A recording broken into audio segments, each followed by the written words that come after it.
Hi, it's Anna Mason, and in this video I wanted to show you how I set out my colours when I paint.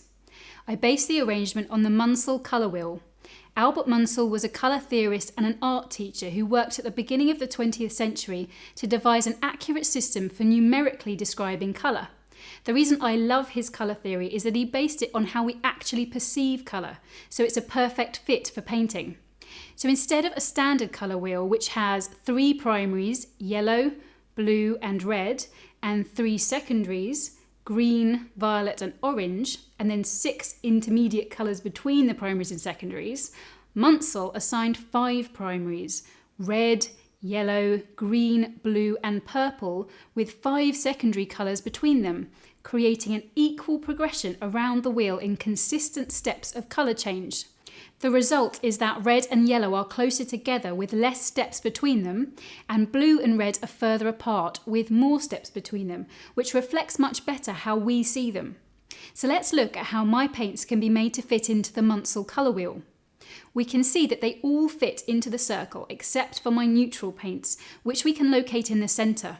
My Davies Grey is right in the centre as it's the most truly neutral paint I have.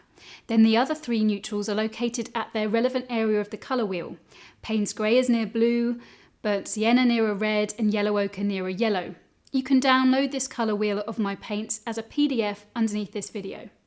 Now, when it comes to laying them out onto the palette to match this arrangement, I have to make a few changes so as to fit in the neutrals. I begin with yellow at the top middle.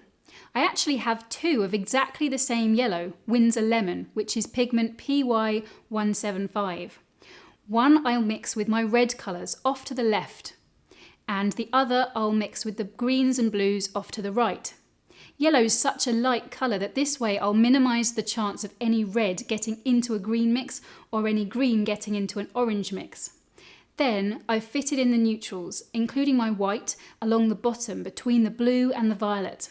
The useful thing about this arrangement is that it makes colour mixing much more straightforward and logical, so I really recommend that you play around with your own paints and have a go at laying them out in a colour wheel like this.